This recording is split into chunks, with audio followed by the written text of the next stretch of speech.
नमस्कार दोस्तों, तो कैसे हैं आप लोग। अभी एस एस राजमौली के बाहुबली की जो है द इटर्नल वॉर करके एक ट्रेलर आई है। मेरा सबसे बड़ा क्वेश्चन आप लोगों से ये है, जो भाई इस ट्रेलर को तो आप लोगों ने भी देखा होगा क्योंकि ये बहुत ज्यादा हाइप मूवी की ट्रेलर है। इस फ्रेंचाइजी की जो अगली प्रोडक्शन है द इटर्नल वॉर, क्या ये मूवी बाहुबली फ्रेंचाइजी का जो लेवल था, जो चार्म था, उसको कंटिन्यू रख पाएगी? जी हाँ, आज के इस रिव्यू में इसी पे होगी बातचीत। जो बाहुबली द इटर्नल वॉर जो है तो बाहुबली लीगेसी को कंटिन्यू कर पाएगी या फिर एस एस राजमौली ने कोई गलती कर दी। ये एक 3D एनिमेशन मूवी है जो 2 पार्ट्स में आएंगी और इसके पहली पार्ट जो है तो 2027 तक आने की संभावना है। इसका जो अभी ट्रेलर ड्रॉप हुआ है वो फिर से हनुमान मूवी की याद दिला रहा है। अगर आप लोगों को भी इसके ट्रेलर को देख करके हनुमान मूवी, जो कि भारत का पहला सफल 2D मूवी है, से आप कनेक्ट कर पा रहे हो तो प्लीज कमेंट करके बता दीजिएगा क्या मूवी थी वो।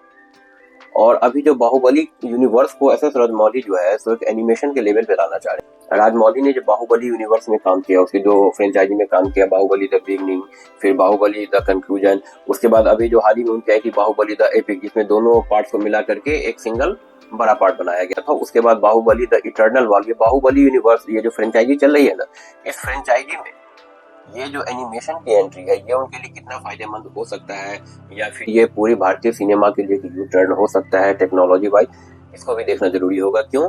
तो एनिमेशन के लेवल में बाहुबली बनाना एक नया कंसेप्ट है। आइए इसके ट्रेलर को देखते हैं। इसका ट्रेलर जो है सो आफ्टर लाइफ की ट्रेलर है अमरेंद्र बाहुबली। अमरेंद्र बाहुबली के पहले पार्ट में जो उनकी मौत होती है, उसके बाद उनकी आफ्टर लाइफ है, उनके बाद की यात्रा है, जो उनकी आत्मा जो है तो वहां से चली जाती है और पाताल लोक में जो है सो देवासुर संग्राम चल रहा होता है।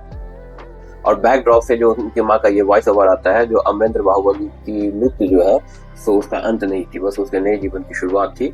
यही इस पूरे दोनों सागा की जो है से जान होने वाली है। यानी आफ्टर डेथ यात्रा वो अमरेंद्र बाहुबली इतने बड़े योद्धा के रूप में दिखाया गया है, जिसको देवताओं के द्वारा देवासुर संग्राम में शायद प्रयोग किया जाएगा, ये पता नहीं, लेकिन वो किसी एक पक्ष को तो हैंडल कर रहे हैं। और जैसा कि अभी इसके ट्रेलर में देखने से लगा है, जो ये इंद्र के अपोजिट है।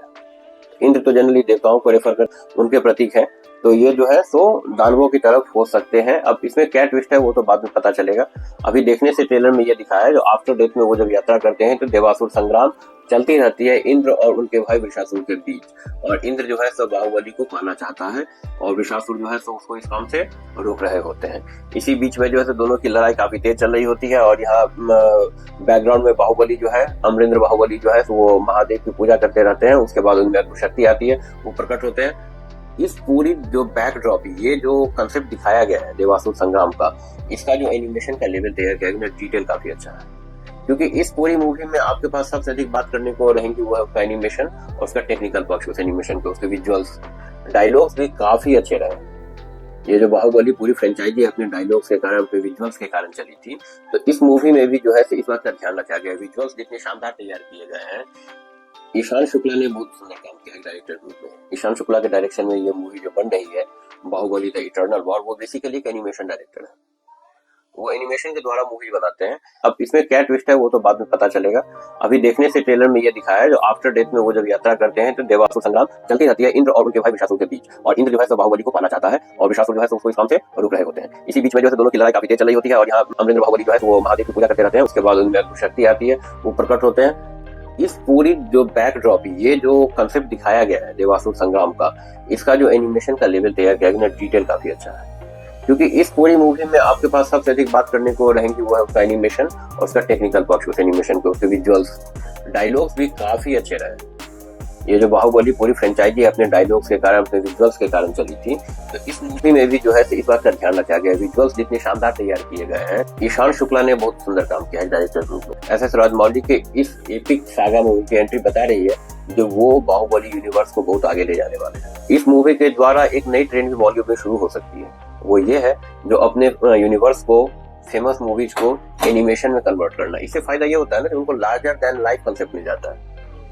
अब इस मूवी में अमरेंद्र बाहुबली ऐसे ऐसे रोल्स को कर सकते हैं जो रियलिटी में पॉसिबल नहीं थे क्रिएटर्स के द्वारा बनाया जाना, तो फिल्म मेकर्स ने एनिमेशन का रास्ता अपना लिया। तो टेक्निकली एनिमेशन जो है ना, वो मूवी को किसी भी लेवल पे लेके जा सकता है। भारतीय फिल्म इंडस्ट्री में ये एनिमेशन की शुरुआत का फिर से गुड सिग्नल हो सकता है। हनुमान के बाद अभी बहुत हाल में नरसिम्हा मूवी ऐसी थी जो एनिमेशन मूवी होने के बावजूद ब्लॉकबस्टर रही।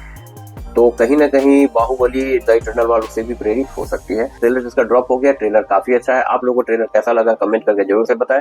ईशान शुक्ला एस एस राजमौली के बैनर के अंदर क्या नया लेकर के आते हैं। हमारी एक्सपेक्टेशन तो काफी बढ़ी हुई है द इटर्नल वॉर से। अब देखते हैं ये इटर्नल वॉर कैसा होता है, उसका प्रेजेंटेशन कैसा होता है। इस ट्रेलर के रिव्यू को यहीं पे करते हैं समाप्त। आप लोगों ने अगर ट्रेलर को देखा है तो कमेंट करके बताएं कि ये ट्रेलर आपको कैसा लगा और इसमें एनिमेशन का लेवल आपको कैसा लगा। तो फिर मिलते हैं किसी नए वीडियो में, नए मूवी या ट्रेलर के रिव्यू के साथ। तब तक बने रहिए हमारे साथ। नमस्कार, बाय बाय।